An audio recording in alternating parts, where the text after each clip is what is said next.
Thank you so much, Shayun and Ding, for this great introduction on backscatter and RF energy harvesting.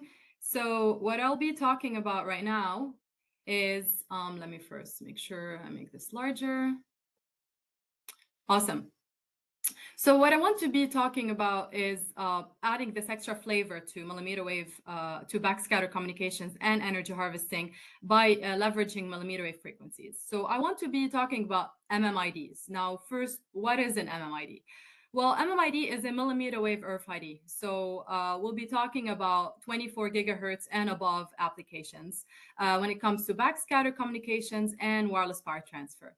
Now, a lot of you might be thinking right now, you're asking for trouble. Why are you operating at millimeter wave frequencies? Well, let's take a look at this equation right here. If you have a backscatter system where you have a reader that sends waves and that hit a tag, for example, on the other side, and then it gets reflected, as we just saw from the previous slides, gets reflected back to the reader. Now, you can express this link using this equation right here. And you can see that the power that is received is actually proportional to the square of the antenna aperture, and I'm talking about the antenna aperture used by the reader, to the square of the antenna aperture used by the tag, and to the frequency to the 4. Now, if you want to get more details on how we got to this equation and these details right here, you can take a look at the reference that is mentioned at the bottom. But basically, the point is the following, is when you use higher frequency, you can get better links in a backscatter system. And physically, this is due to the fact that antennas at these frequencies are very directive. And basically, they can hopefully focus the energy only in the direction of the target, back and forth. So as a consequence, operating at higher frequencies gives us an increase in range in backscatter systems, and or the ability to miniaturize the tag or the reader without compromising the range. And this is basically was our motivation, was at the core of the research that we're presenting here. So let's basically compare traditional backscatter and this idea of leveraging millimeter waves to deliver focused backscatter. So in the case of traditional backscatter, you have your RFID reader that is basically sending these signals in all directions. And as we said, what the RFID does, it does not generate its own signal. It actually reflects the signal coming from the reader. So in that case, what the RFID is doing in traditional backscatter is that it's sending its signals in all directions. Great. So let's take a look at the focused mmID backscatter case. You have now the RFID reader sending those signals in all directions, or they can focus the signal if you want that to be the case. But the very interesting case now is that millimeter wave RFID is actually focusing that signal back to the reader instead of wasting, if you want, the energy in undesired direction. That signal is going directly back to the reader. And this is what enables an extension in range with backscatter communications at millimeter frequency. This focused in, focused out kind of performance. So now the question is, we want, or the bottom line is, we want that beam to be directive in the right directions at all times, right? So it's great that you can create directive beams, but then the problem is that that directive beam might not be pointing in the right direction.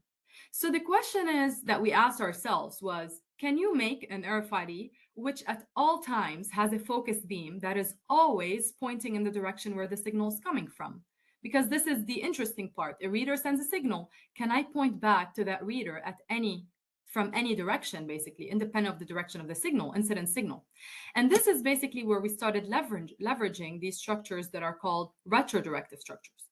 So retrodirective structure is a structure that reflects the signal back to where it came from, independent of the incident signal.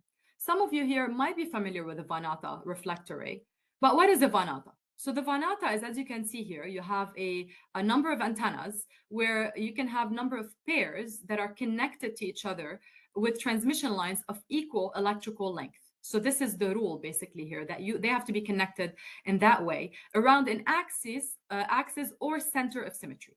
Now this architecture is very interesting because that way of connecting the antennas creates phase conjugation, and thus the signal will be redirected to where it came from over a wide angular coverage. Another structure that we leveraged to enable this long-range millimeter wave operation was the Rotman lens. The Rotman lens is also a very interesting structure. It's lens-based, as you can see right here. You have lens. On one side of the lens, you have beam ports. On the other side, you have antenna ports. And what's very nice is that it works basically in reception or in re-emission. Let's say the antennas receive all these signals. What happens is that internally, the Rotman lens relies on what we call propagation or true time delays, where it delays all the signal in a way where they all get focused and received on one beam port on the other side. And in re-emission, it's the same way. You can excite one of the beam ports, and in that way, you create beams in any desired direction.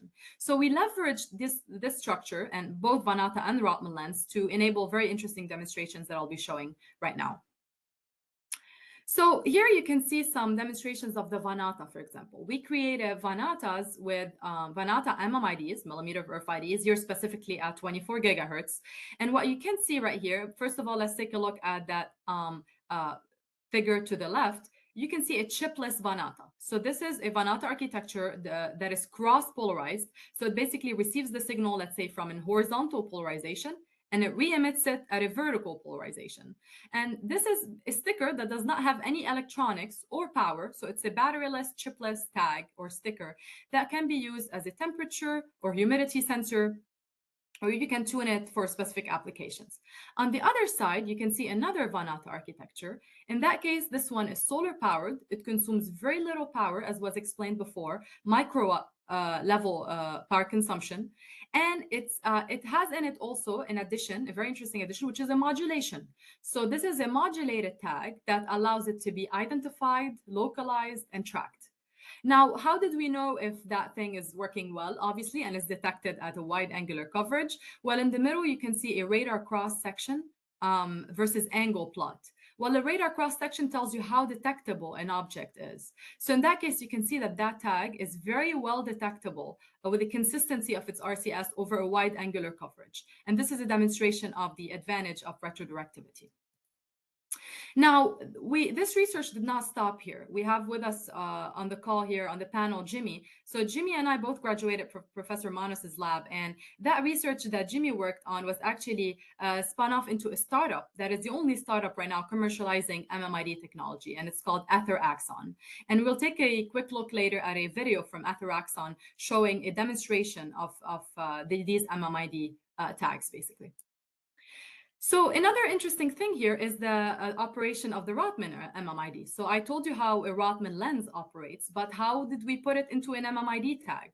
Well, as we said, independent of where the signal comes from, that Rotman lens takes that signal and focuses it to one beam port. Now, we use this in two different ways. We demonstrated it as an mmID tag, where at the ports right here, we place switches. As Yuan explained before, you can put switches to modulate that signal and it gets reflected. So we were putting switches here, and the signal would get reflected with different phases, for example, or different amplitudes. And this is here the image of the mmID tag. You can see that was solar powered as well. You have antennas, Rotman lens, and then modulation applied. And then it consumed only 2.6 microwatts. That was fully powered by the solar cell.